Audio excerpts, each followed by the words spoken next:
And at 10, Cassidy. Assuming for this scenario that Cassidy is the one you should not have killed, which she's not, but you know what, for you guys. This is one of the dumbest things that William could have done. Or maybe he doesn't actually consider it a mistake, since the one you should not have killed after all is keeping him alive. They're doing it as a way to make him suffer though, so since it's potentially a mistake but could also be considered a good thing depending on the angle, I'm gonna go with number 10 for this one. But even if he does consider that a good thing, or if Cassidy doesn't end up being the one you should not have killed, which he's not, killing those 5 kids that made up the missing children's incident that included Cassidy was certainly a mistake, since it caused literally everything else in his life to go downhill. I mean, it was starting to go downhill, but it started going even worse, okay? And he does end up suffering extremely only because of that kill and the others, okay? So if you don't want to count Cassidy as the mistake, because she's not the one you should not have killed, which is still the case, I don't care what you guys say, I know.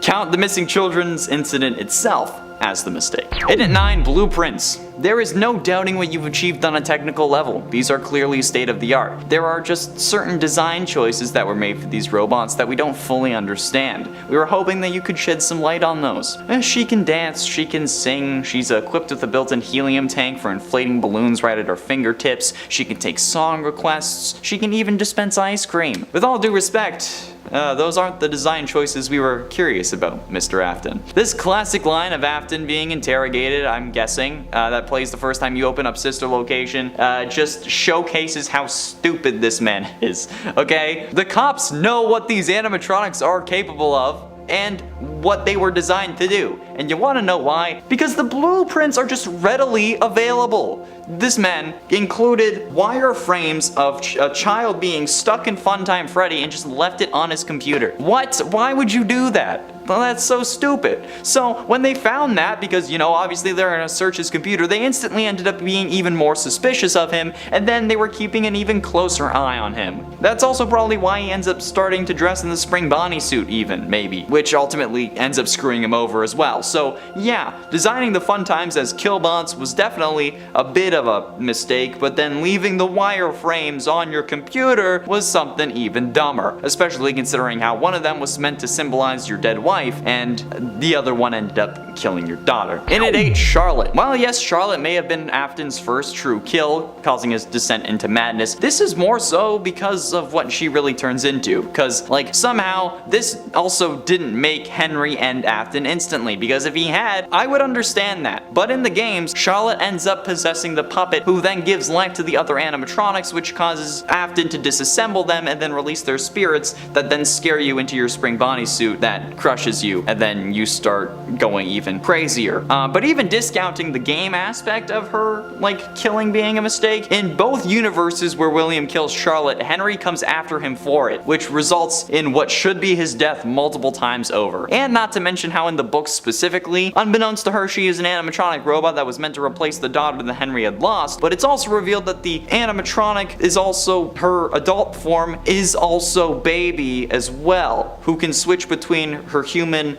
and baby form at will, and then her human form doesn't remember being Baby. So yeah, Charlotte in the books also ends up being Baby, which is just a huge mistake for both Afton, Henry, and Scott Cawthon. And at 7, Music Man! Now, a more recent embarrassing moment, or maybe it's not embarrassing to him, Matt Pat was reacting to the latest trailer, at least at the time, for Security Breach, when he sees a giant Music Man crawl out of a hole in the West Arcade, a sequence we now know as one of the best in the entire game. But his reaction to the character's first appearance, iconic, with a very intense Music Man! Matt Pat flipped about being right with one of his mini theories about the legs we see on screen in Freddy and Friends on Tour episode 3 or 4, where he claimed that the white gloves really indicated that it was going to be Music Man.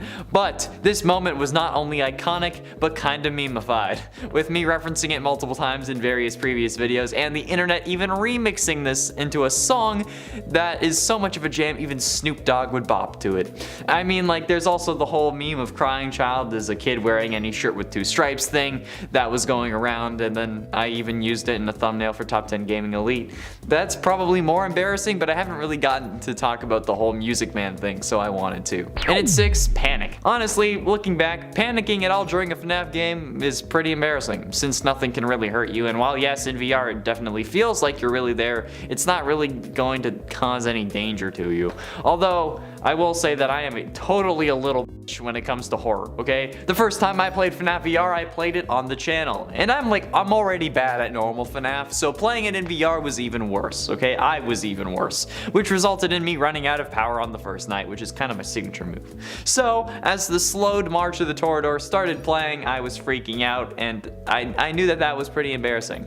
But not only that, I actually then proceeded to survive the night since the time hit 6 a.m., thus making all that panicking worthless and for nothing. I'll let you in on a little secret though, okay? Well, what you saw was embarrassing. The reason I find it so embarrassing was because I was closing my eyes in the headset. Yeah, I had planned on reacting to the jump scare sound, since I would be able to tell audio-wise and I wouldn't have to deal with Freddy in my face, but yeah, closed my eyes in a VR headset because I'm a little bit. Halfway through, into number 5, Springtrap rule. One of the other most embarrassing things that, while may not have happened to anyone or in any of the FNAF games, is just the sheer amount of famous internet rule images and videos that there are for these characters. But like, okay, look, with Chica, I get it. God damn it, there I go again. But the worst one of all, at least I think on the embarrassment scale, is Springtrap Rule 34 art. That rule being for anything you can find on the internet, somewhere, somehow, there will be an adult version of that content. And unsurprisingly, FNAF and even Springtrap are not immune to this rule, unfortunately. But just think about that for a second, please. Most people consider William Afton to be dead, even if he's not actually dead. Which means that most people who look at this are looking at a dead serial killer's rotting corpse stuck inside an animatronic that has shoved every inch of him with metal and robotic bits and thinking, damn, that's sexy.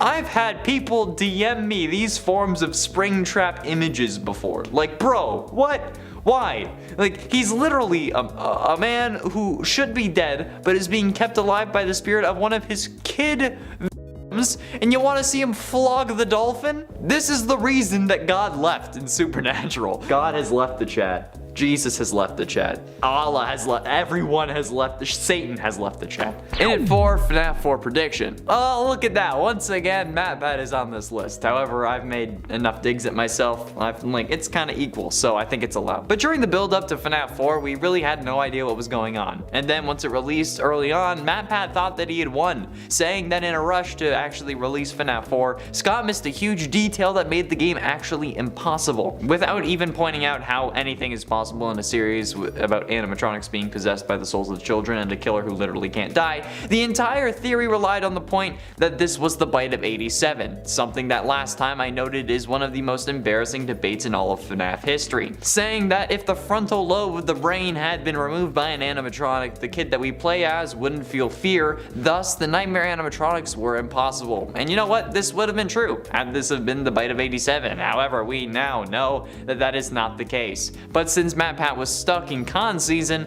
we'll give him a bit of a pass here. But seriously, looking back, it's pretty cringe, especially with what we know now. Like, looking back on any past theory, especially my own when more evidence comes to life, is a pretty rough deal, but yeah. Getting close to the end, into number 3, animatronics. Like, how the absolute living hell did he end up getting away with this? The smell of rotting bodies would also ruin the pizza place. The heat from the animatronics insides when they're actually like moving around would also speed up decomposition, and the animatronics are in front of people every single day. They even started complaining that the animatronics were leaking blood of mucus and it was smelling like death. If this was real life and William getting away wasn't important for the plot, he should have been caught on that and that alone instantly. Oh, we never found the bodies of these kids, but now these animatronics are leaking blood and smell like death. Huh, that's not related. Oh, they even make like bone crushing sounds when they move. And nah, we don't need to check these out. Or maybe we should. You know what? Fine, we'll take them in. Oh, look, we found the bodies of the missing kids. William Afton, you're under arrest. Like, boom. I don't see how this wasn't an open and shut case right away. Like, this was so goddamn stupid. They shouldn't have made it to the first game. His whole plan was a dumpster fire of bad ideas. And even if you think it was the puppet who put the bodies in the suits, why would they do that? Like, why Why would they hide the bodies? And at 10, the Bite of 83. The Bite of 83 is the inciting moment to FNAF 4. It's the reason the whole game is happening. Not the reason for the series as a whole, mind you, but considering how the main gameplay of this game is us having nightmare fever coma dreams, this bite is definitely an important one. And while yes, it's certainly disturbing to see on screen in 8-bit, I think it would be even worse to see it as a VHS tape. The realism that we would get from even like crappy footage is so bone-shaking that you can actually like feel as if you're in the situation. This whole genre of found footage really coming from the Blair Witch Project and its incredible marketing strategy. Like, I had a whole unit on marketing like this in college, okay? It's absolutely genius. And if that sort of style of cinematography was used to make like a whole FNAF movie, or even maybe just a couple of clips, we would all be sent screaming. And watching a kid get his skull crushed by an overpowered animatronic is definitely a shocking moment already. Also, did you know that only 17% of people who watch these videos are actually subscribed? You may not actually know that you're not subscribed, so be sure you check it. And if you aren't and you've watched this channel multiple times, click the button, okay? It makes me feel better about myself. And at 9, Springlocking. Along the same vein as the Bite of 83 tape scenario, a found footage video from one of the missing children's spirits' point of view would be absolutely insane. Just like Blair Witch, but make it FNAF, and that's in essence what the Springlocking is. Plus, I would love to get these things in more angles, especially the moment where William starts suffering for like the next 30 plus years, okay? That would make me happy. This man has caused me so much suffering that I hope I get to see him suffer even more, okay? This wouldn't even be a scary VHS tape for me, okay? I'm sure the sound of the Springlock when it actually happens would spook me in the moment, but it would be quickly washed away by pleasure, because this goddamn Mother Hubber would be suffering right there with me. And not like in a 50 Shades of I want people in pain kind of way, but more like seeing him suffer would make me smile, okay? I'm not gonna like hit up Chica afterwards or anything like that, but I'm definitely not gonna lose any sleep over it, you know?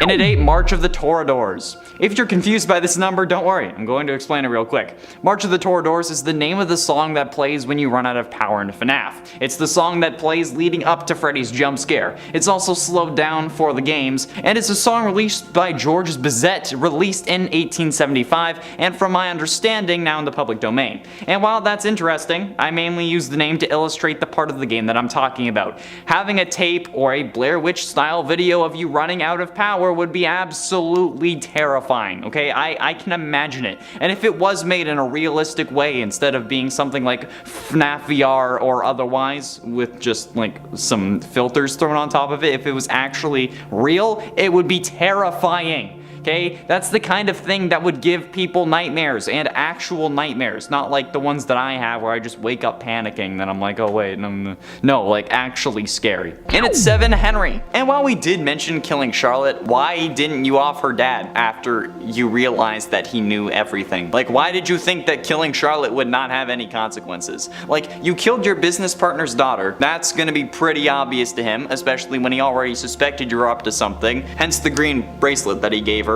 since he was trying to take extra care to protect her and then she still died. I mean, he could have done more, but that's still a vengeful father if I've ever heard of one, okay? And he hasn't even needed vengeance at that point when he gave her the bracelet. So then, you know that he's gonna come after you, or at least seems like he will, so why didn't you kill him next? Killing Henry could have done wonders for your criminal career. I mean, yeah, the cops are already suspicious, but as long as they can't find a body, you're gonna be clear again. Like, yeah, or even if you're paying them off, you'll be fine. They won't put you away for 5 missing kids. They won't put you away for a missing father as well, especially a jury who has to be convinced beyond a reasonable doubt that you are the killer. And then without a body, there's no real forensic evidence. And again, they didn't put you away for missing kids, so like, come on, just finally off Henry, and then you'd be able to stay as yourself or even Springtrap alive and then not get burned 3 separate times. Plus your son would be alive, so yeah. Well, Michael would be, not Crying Child. And at 6, Princess Quest. The whole reason Princess Quest is a thing in Security Breach was to lock Vanessa away and prevent her from regaining control of her own body, or at least all of it. So why did William create or allow for the creation of a sort of of failsafe that allows her to escape. I mean, sure, they didn't expect some random kid to come along and figure it out, maybe, but given the track record of this series and Afton's life, you'd think that maybe he would have smartened up, at least after 40 fucking years. But, cause like, this is like having a self-destruct button on a bomb, or if the Flash has like a steal all my speed button that someone can just press, it's just stupid. Like, if you want something to work, why give it a way to fail? You know? Like, this is like probably one of the dumbest things that Afton has done. You know what? I think there are some dumber things, but depending on the way you look at it, it could have even been higher on this list. But seriously, like, what's the point to put a way to undo your evil plans? Like, it's one of the most ridiculous things in this story. And I get that we can save her and have a good ending, but that ending isn't even canon. So like, we could have done without it. It's stupid at this point. William has the brain capacity of a freaking toddler. Halfway through into number 5, Crying Child. I've had a ton of people complain to me about how Crying Child's death wasn't William's fault since he didn't put Crying Child in Fredbear's mouth, and Michael did that, and then the Springlock's failing was because he was crying. Mostly people were complaining about that on TikTok. However, to me, there is no logical way that an animatronic jaw would have crushed his skull. And you know what? Even not just to me. It should be to all of you as well. The Springlocks, like, they weren't in use. They didn't have to keep the things to the side because it was in an animatronic mode. And even if it was, an animatronic jaw would require so much power to actually, like, accomplish the closing of that. So like, the only way that Crying Child's skull could have been crushed was if Afton had intentionally superpowered the jaw of Fredbear, which would make sense if he wanted to use it as a kill machine, or maybe even a backup kill suit, or maybe he was originally planning on using Fredbear, but then after his son got crushed in it, he was like, yeah, no, let's move on to Spring Bonnie, okay? This is just the worst way of going about it. There is no way that this was a Springlock failure. The Fredbear suit was already in animatronic mode, meaning that the Springlock mechanisms, which are the things used to keep the robotic parts to the side, which are the things that would have failed, weren't being used. The Springlock failure problem comes from when those mechanisms are put under stress of keeping the robotic bits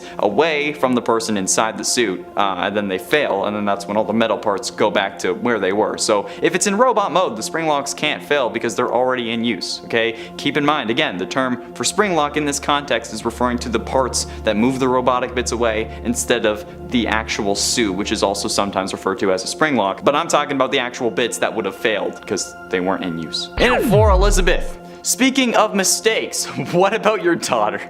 I'm kidding, although we can't really be sure if she was intentional or not, but rather, I mean, what about getting your own kid killed? Like, I don't know how William thought that this was going to work out for him. I feel like this guy just thought, like, how do I capture kids more efficiently? Oh, I know, I can make a robot to lure them in, and then make sure that my kids love the design so that I know it will work.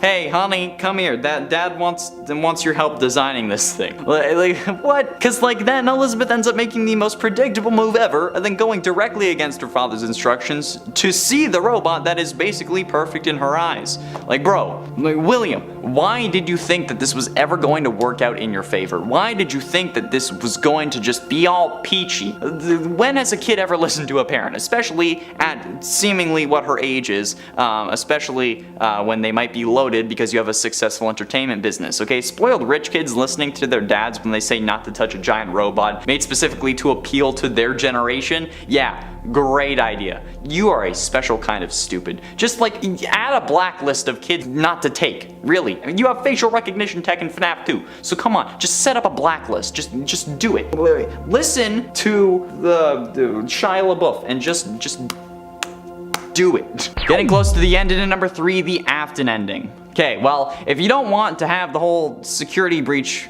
game be a VHS, okay, how about the canon ending, or the Afton ending as some call it. The canon ending to this game is some of the most insane luck that Gregory experiences in his whole time at the Pizzaplex. This sort of thing is like catnip for these types of videos. I mean, when have you like looked at one of these or like watched a found footage thing and thought, wow, this is so unlucky?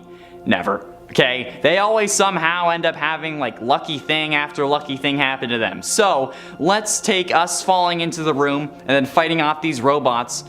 Just make it a damn VHS tape. Since honestly, trying to do the whole of Security Breach may be a little more ambitious than most people could reasonably expect, but that's just kind of the person I am, though. I end up thinking of cool things after cool things, so then I add them to the project, and then it inevitably becomes too ambitious that now it seems like a mountain I have to climb time, so I give up. But then I also don't want to make the mountain smaller because all of these things would be so cool and I've already thought about them and want to include them. So yeah, it's happened with literally every project that I've had in mind, and it sucks. So how about this one? We just cut it down to the Afton ending. Is that better for anyone who can actually animate and do it properly?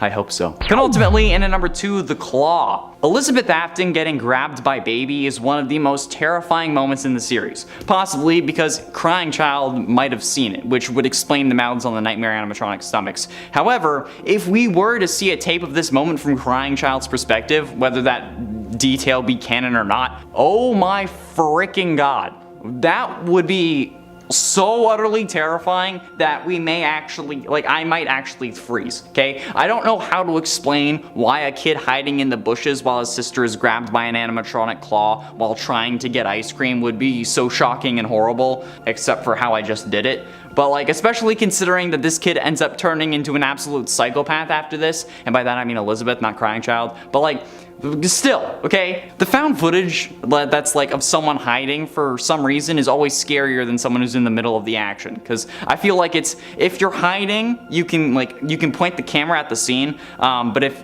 you're filming it and you're in the action, you're just filming your feet as you run away, because you're focused on running away, not filming it. Plus, in general, this is just a f***ed up thing to watch happen, be it in person or on video. And finally, in at number 1, Scoopening. Okay, now, I know that you may be mad and may think that this is a stupid point, but hear me out, okay? The scooper may seem like a weird but normal thing, at least by FNAF standards at first, but with the blueprint revealing how this thing actually works, seeing this in third person from found footage would be absolutely atrocious. This thing can inject whatever it ends up scooping with Remnant, which is a molten metal possessed by souls, and it keeps a person alive after removing their insides, replacing it with robot parts, and then having those robot parts leave that body. In essence, just making that person a walking case of flesh.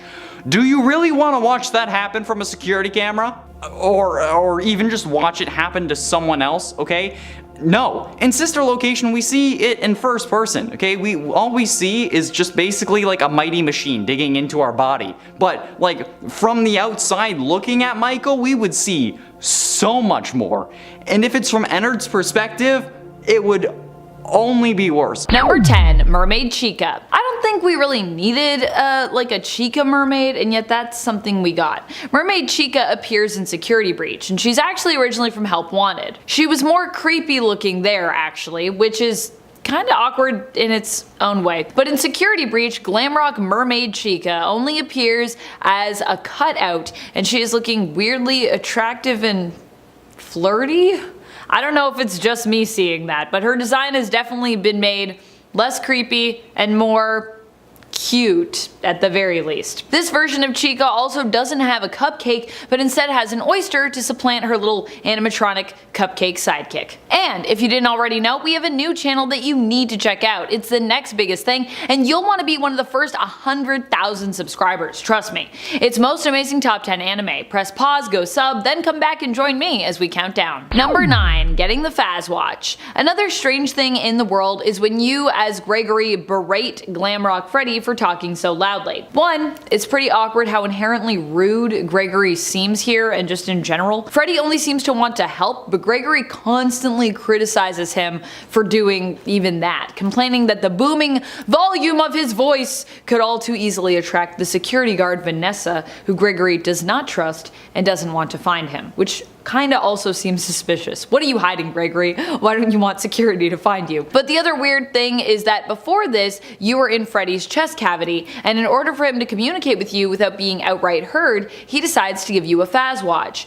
Now where does he keep said Fazwatch? Well, also in his chest cavity, which implies that during the time that you were in there before, you were actually sharing that very small space with a crank and a gift box, which is how you get the Fazwatch. Even though when you look in to take that Fazwatch, it looks like this device takes up the entire space of Freddy's chest cavity. So how is that possible? Or does he just make Fazwatches appear out of thin air? I don't know. Physics. Number 8, climbing inside Freddy. Another weird part of this entire thing, despite it being super cool as well, is actually climbing inside Freddy. That is because it definitely seems like you would not be able to fit inside his chest cavity, even minus, like I said, the crank and the gift box, which are removed after you get the Fazwatch from Freddy. Still, even with that space cleared, it just looks way too small for how big the character is supposed to be. It kind of makes me think they should have designed Glamrock Freddy to just be like basically a giant booming character. He's already pretty giant, but I just feel like he needs to be even larger,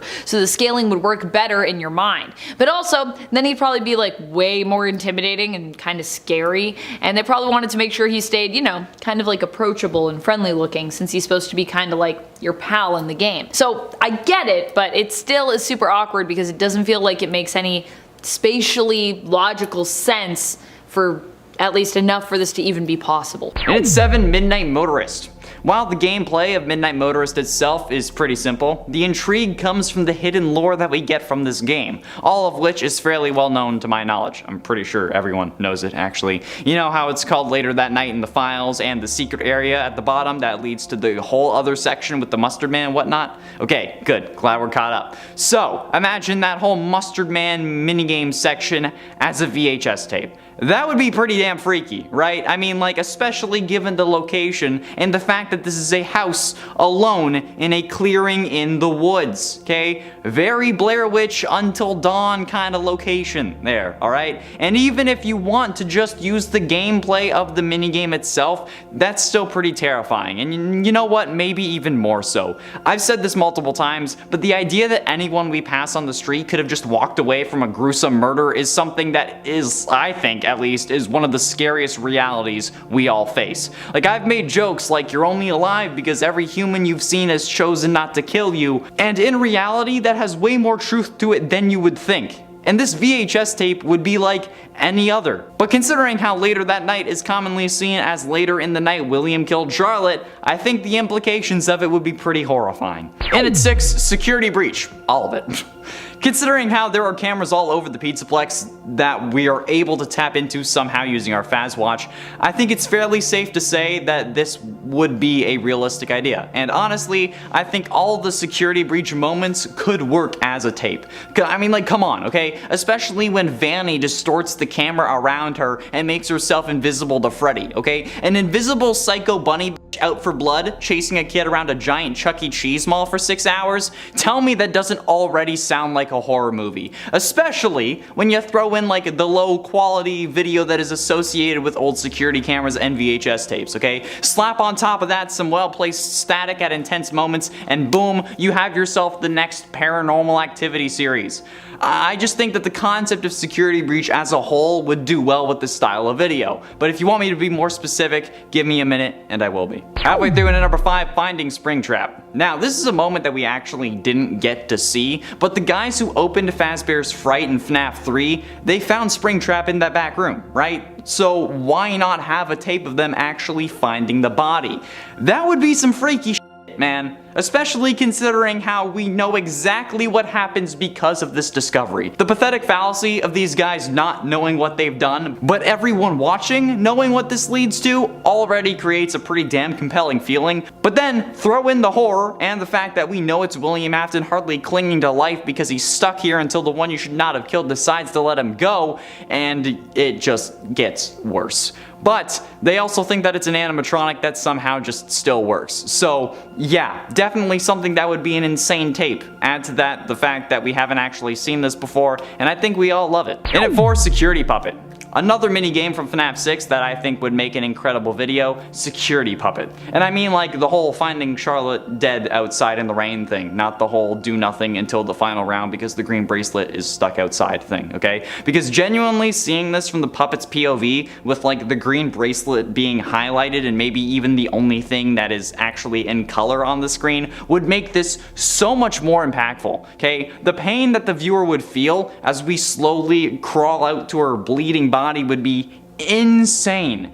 And imagining like the sound effects of like faint screaming or like crying from Henry that we could also have in the background that gets slightly louder as we crawl, I'm actually getting chills right now. It doesn't even need to actually look realistic. You could do this in Source Filmmaker, and as long as the atmosphere is right and you have the sounds right and whatnot, it would be absolutely horrifying. Okay, I would hear those screams as I'm falling asleep, and I'd probably never be able to sleep again. Just saying. Number 3, Vanny defeated. The ending where you can just choose to go for Vanny is like a weird one. Especially as it starts off with Freddy, as you finally have the option to leave the Pizzaplex, asking you if you want to stay, leave, or you can also choose Vanny. The choice is yours. Will you stay or go, Gregory? Vanny.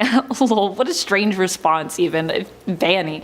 If you choose Vanny as a bizarre answer to a question that had nothing to do with her really, then you will go after Vanny, attempting to get her where her home base is in the game at Phaser Blaster. Once there is no way to play through this apprehension really. It kinda just happens, with you not really getting much of a say in how it plays out. You're more a witness than an active participant, I would say. Freddy is immediately taken off the board, and then you're forced to pursue Vanny and order her loyal animatronics to turn on her, dismantling her to defeat her. What is so messed up about that? Well, you're dismantling her, and she's not an animatronic, she's like a flesh and blood person. So that's pretty messed up.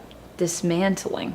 Number 2, comic book endings. One of the weird things about Security Breach in general is the endings that we get where we don't even really get complete like animations or cinematics. Instead we get some like moving comic book pages. It just seems weird and awkward that the rest of the game is like really polished, and yet they decided to go with this for all of the endings. Like you don't even really get to play through them, even though they seem to have parts to them in terms of the story that seem like they would actually be kind of fun to play. I'm not sure if this is just a weird style choice or if this was just because, you know, they didn't want to spend the time or money incorporating the ending scenes into the same style of animation and gameplay as the rest of the game, and or making them like, you know, just more playable in general, as opposed to something that you just kind of watch happen in a comic book form and then you're like, well, I guess that's the ending.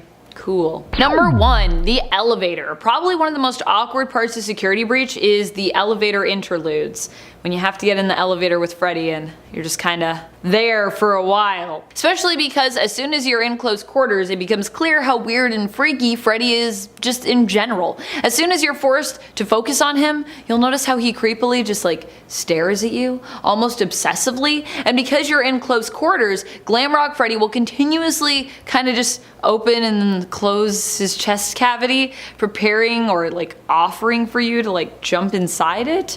It seems really sinister, even though he's your friend, and you know Freddy wouldn't harm you, but you can't help but question this odd behavior, or at least you're definitely freaked out by it. It's just a weird time. I feel like when I'm in the elevator, I'm like, just don't look. Just don't look at Freddy. Look anywhere else. Number 10, vents. In general, the vents are just a scary place in pretty much any Freddy's world, or just in general. No one wants to climb an event. Not just because of the Music Man either in this game. The fact that one of the first things you have to do in Security Breach involves you crawling through a vent just immediately made me think, no, I do not want to go in that vent. But of course, much of this game requires you to crawl around in vents, because FNAF. And then there is Music Man in there, and then some vents are particularly creepier than others as well. So all around, just lots of vents, none of them really a good time, as all of them help to trigger the PTSD that we all got from the vents in Sister Location. Number 9, laundry. The laundry area of the map is probably one of the most nerve-wracking areas. There are just so many bots around and so many opportunities for everything to go wrong, and for you to just be caught and be completely jump scared. Getting through the laundry area can also be tricky, as the exit is located between the laundry machines, as Markiplier learned during his first playthrough, which is pretty hilarious. He ended up actually being stuck in that area of the game for apparently more than 40 minutes looking for the exit. He retraced his steps and he tried everything until he kinda stumbled upon the exit while like intensely combing the area and falling into it just kinda by accident. And I cannot lie, if he hadn't been the one to get stuck there for so long and I hadn't been watching his playthrough first, I likely would have also had a similar problem, because yeah, it's kind of hard to see. So don't worry, Mark, you're not the only dum-dum out there. I'm right there with you. Put a dunce cap on me, I'm also a big dum-dum apparently. Also, that type of thing in a game happens to me all the time, and I'm like, what do I do here? What is the... Also, controls in games. Well, just if I'm not playing with a controller. I like controllers. I don't like keyboards, unless it's League. Alright friends, before we move on to this next spot, if you are loving this list and you want to hear about even more scary moments from this game, goodness knows there are a lot more for us to talk about. Be sure to let us know by giving this video a thumbs up. Number 8. Glamrock Freddy. So on the part 1 for this list, Connor did talk about the low powered Glamrock Freddy jump scare, which is pretty scary, but I'm talking more about Glamrock Freddy just in general as a character. I have like a love-hate relationship with him, and like Connor was also saying, some trust issues to deal with as well. Although I think mine have solely come from Sister Location and Pizzeria Simulator. I can narrow it down to those games, and our experiences within those games. I'm just saying in FNAF, you shouldn't trust anybody, okay? People say they're your friend and then they scoop you and wear you like a skin suit, you know? So needless to say, there are a lot of moments where I both want to protect and be friends with Freddy, and then there's lots of moments where like I'm literally terrified because I'm certain at any moment he's probably gonna kill me. I'm like, you gonna kill me, Freddy? Do you love me or are you gonna kill me? What's going on? And not just in the parts and service section either. Just watching him stare at me in elevators or constantly wave at me from afar or continuously open up his chest cavity offering for me to hop inside. Yeah, I mean, even knowing he's definitely a good guy at this point, I'm still suspicious. I'm like, maybe I don't want to get in your chest cavity right now, Freddy. Why do you want me to get in there? You gonna kill me? What's going on? Talk to me, man. Number 7. Freddy teleporting. This was something that was later fixed in the game, but initially it was kind of like a glitch, or really just a choice in terms of the game's programming that was really creepy. Originally, when you summoned Glamrock Freddy, he would just appear near you. He wouldn't have to run over from where he was previously, but instead would be able to just like kind of shortcut to where you were by seemingly teleporting to your side as Gregory in the game. Usually appearing behind you so that it didn't seem like he necessarily teleported, it would be like no one's there. There's Freddy. So a little weird. This wasn't in canon teleporting, at least I don't think it was intended to be that way anyways. Just a choice made by the game designers on how Freddy would appear near you when you called him and you needed him. Later on this was patched and changed so that when Freddy came, you could always pretty much see him running up as opposed to sneaking up behind you, which admittedly was a little creepy and awkward, but was maybe a bit more convenient too.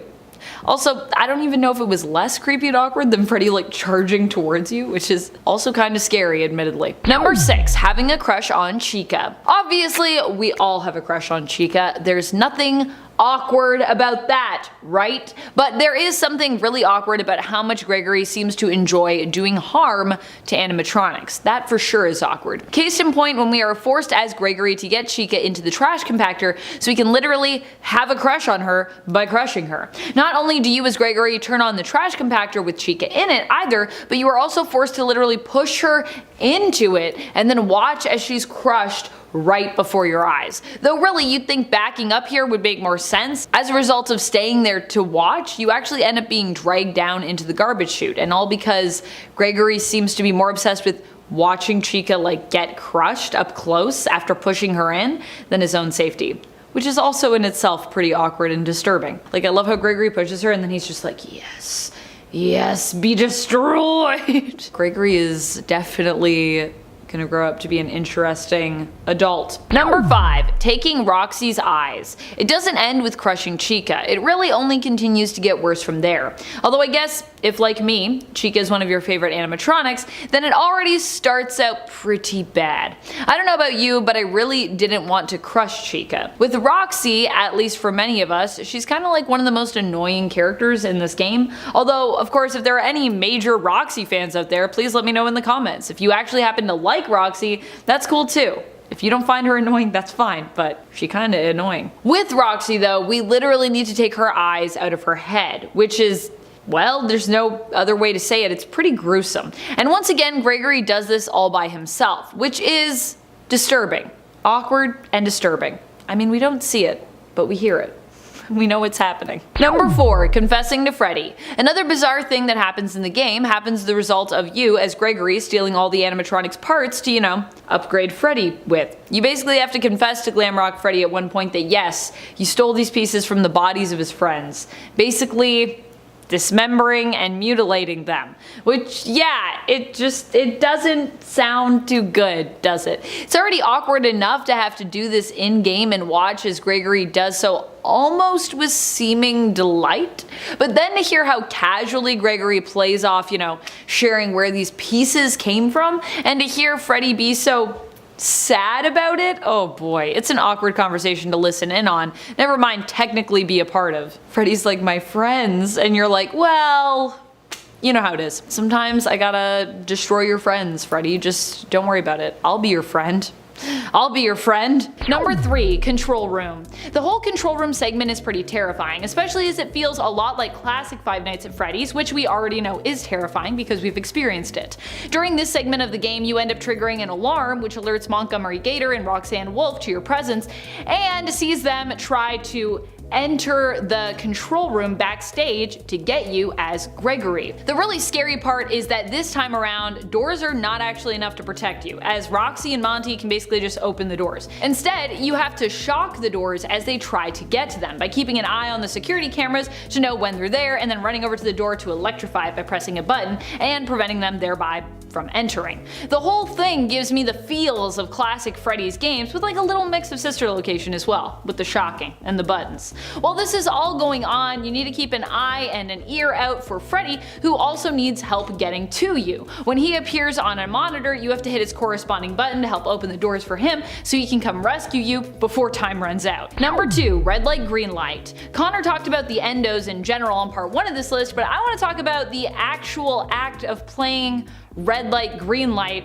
with the endos. And in general, one of the most terrifying things for me playing this game has to be that whole red light, green light section that you play with the endoskeletons, which also are maybe like medical endoskeletons. I didn't get a deep look at like all those posters that are on the doors, but they're all really creepy. And on one, it seems like the robot pals can also maybe give you first aid or kill you, I guess. I don't know, are they running towards us to try to give us first aid, but it just goes awry and that's why we get jump scared? Depending on the mode they're set to, I guess maybe they can do many things, who knows? I'm not gonna limit these endos, I'm not gonna put them in a box. Not only is the actual red light green light game nerve-wracking because these endos move really quiet and quick like if you turn your back, but also this whole area of the game is just creepy as all heck. Also, red light green light is just a scary game, hence why it's probably one of the main and first games that we're exposed to in Squid Game. Also, if you didn't think it was scary before, after Squid Game, you definitely would not like red light green light. And then you have to play it in Security Breach after Squid Game just like happened. No thank you, I'm good. Number 1, sleepy time candy. So this straight up freaked me out. Like, even just the concept of sleepy time candy has to be one of the most haunting parts of this entire game. At the moment I saw an advertisement for this, it stayed with me forever. We are talking about Moondrop's sleepy time candy. What exactly is sleepy time candy? Like, it actually sounds like you're drugging people. Those groups of people likely include children because this is FNAF and this is the Mega Pizzaplex. Now granted, I do sometimes myself use sleepy time tea, which like anyone can drink, which just helps me relax and helps me get to sleep, and it's all herbal, so it could be, kind of like that. Or it could just be lavender flavored candies or something weird. But the fact that Moondrop is associated with it automatically makes it 1,000 times more disturbing. Although, as I said, the idea of it is already creepily problematic. What is sleepy time candy? Is it normal candy? Is it normal? Does it do something to you? I don't know, I'm so curious about it. Inattention Chica. The problem with this, it's embarrassing because every time I bring up Chica I can't help but make some form of crude joke about her.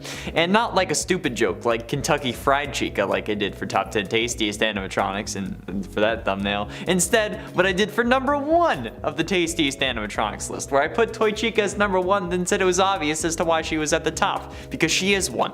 Like, don't get me wrong, okay? I think that it was funny as hell, but that's still kind of embarrassing since like it's a fictional robot chicken and I make jokes about wanting to sleep with. I don't know any way to put that delicately, honestly. I mean, like, I made the whole top 10 tastiest animatronics list because I wanted to make that joke at the end about how Toy Chica was the tastiest. For real, that's why I made the list, so I could just say that I wanted to eat Chica.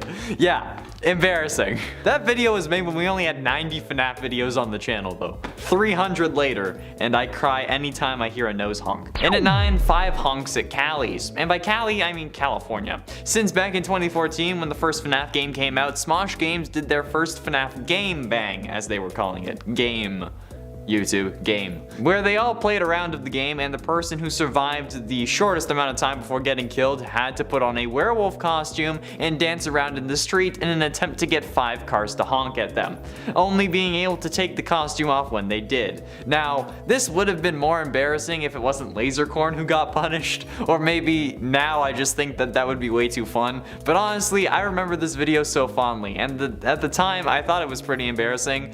Like nowadays, I'd probably just do that for fun, and instead of having to be forced to do it because I lost a game. But still, at the time it was pretty rough to watch. Not as rough as some of their other punishments. Wrestling and lubricant definitely comes to mind, but these were the good old days of YouTube where people watched Minecraft mod reviews and my music taste was limited to Minecraft parodies. Oh, and when I didn't talk about FNAF for 8 hours a day. And at 8, Manglevent. Eddie VR is one of the most popular VR tubers on YouTube currently, with over 6 million subscribers at the time of recording. He was really put on the map though thanks to his FNAF VR Like a Mexican series, which he also continued with his FNAF Security Breach Like a Mexican series on his second channel, which also used to be his main channel. Long story. Anyway, when starting up his series, he was getting a feel for the game. This involved him popping into some of the mini games, freaking out, and then quitting. And after staking his head outside the office in FNAF 1, thus triggering a Foxy jump scare, he hopped into the Manglevent repair level. Now, his initial reaction was that this doesn't seem too bad, but when the lights go out, he starts freaking out a bit. But when it really got embarrassing, but also hilarious, was when he started the level by flipping the first lever, right? The one that's in front of you that you have to get real close to. And then he went absolutely ballistic when Mango was right there in his face. Of course, he was calling it Mangoes, which made quite a few commenters more than a bit upset, but still. Absolutely hilarious, but I'm sure not for him. Number 7, the wet floor signs. This is probably one of the first jump scares I experienced in Security Breach. I love how both adorable and terrifying these wet floor signs seem to be, all at once. I love the horrifying sound that you get when you encounter one, their design, the way they follow you with their eyes, their lights, their eye lights. They're really just lights, but they look like eyes. Also, honestly, they remind me of Mickey Mouse in a way with their I think they're speakers that are on top of their head. I just love how they zero in on you in a creepy way, like they're watching you for some kind of sinister purpose. Why are you watching me? Also, is it ever really wet where the floor signs are? I'm just wondering. I love that they're everywhere, but we've never seemed to slip once in this game. I guess while creeping us out, they also just make us super cautious and aware as Gregory. So good job, I guess, wet floor signs. None of us are slipping. Or they're just around to watch us and no floors are wet. It's all a conspiracy. Number 6, getting lost. So I'm a big believer that Security Breach and the Mega Pizzaplex were both made to be so large and kind of maze-like on purpose. On purpose for creeping us out and frustrating us. There are tons of places for you to explore and tons of opportunities for you to get lost in this game and get turned around. Also, the directives and even maps you are given are sometimes, not quite as specific or thorough as you need them to be. Why are these maps so small, by the way? They're so small, and I'm I don't even know what that is. Which leaves you plenty of opportunity to make missteps. In getting confused or lost, the game is thereby only adding to your discomfort and your sense of frustration at times, which I think is actually intentional, because it kind of is weirdly perfect for a horror game to do, as it puts you in a more easier to scare sort of mental state. Also, whenever you get lost, there is a sense of timelessness and eternity that permeates, especially for a game where after 6 we can leave. You begin to ask yourself, will I ever get out of here? Will it be 3:30 for all of time, for all of eternity? Will I ever be able to figure out what comes next after this part of the game? What am I doing right now? What's going on? What day is it? Who am I? Am I Gregory? Am I alive? I don't know. I get very existential with the Security Breach, obviously. Getting close to the end, and at number 3, the Puppet. The Puppet is one of the most iconic characters ever in the FNAF space. The character that gave life to other animatronics and William Afton's first victim, but also one of the simplest characters to contain. All you need to do in FNAF 2 to avoid the Puppet is keep the music box wound. The game even tells you when it's running out of juice with a flashing icon on your screen, and then even a flashing icon next to the camera that you need to go to wind up the box. So imagine how embarrassing it is to get jump scared by the puppet when the game gives you a million warnings that you're about to be jump scared. Yeah, pretty embarrassing. And it's even worse in FNAF VR, since thanks to the way that it's set up, you just need to keep your finger on the wind button and then use your other hand to worry about the lights and the Freddy mask. That's it. It's one of the easiest FNAF VR levels because of this. But people still get jump scared by the puppet. And it's unfortunate really, but still creepy because the way the puppet walks up to you in FNAF VR. At least like that way you literally see it coming, although at that point you also can't really stop what's happening. It explains how he got there though. He didn't just jump from his room and go around corners. And finally, in at number 1, left eye. This is definitely not going to help with the whole FNAF King thing. However, it's more of a case of not being the direction king. So back when FNAF VR first came out, I was playing it on the channel a couple of times. Actually, no, this was like 2 years after it first came out. But when I first got it, like I mentioned previously, I was secretly closing my eyes because, again, I'm a little... However, the most embarrassing time for me was when I was trying to do parts and service levels. It starts off with Bonnie, and in becoming the purple guy in FNAF VR, which is a video on the channel that you should check out, the first instructions are to remove Bonnie's left eye. Now, I pulled out the left eye, but I kept getting jump scared, so I figured I was doing it too slow, or too fast, or I was hitting Bonnie instead of just pulling out the eye, so I tried it, and I kept trying, and I tried a lot, each time getting jump scared. And it wasn't until after the video, after I had filmed it and was editing it, that I realized that I was pulling out my left instead of Bonnie's left, which is a really stupid way of putting it, but I guess it makes sense given the series we're talking about here. Yeah, that was a rough one.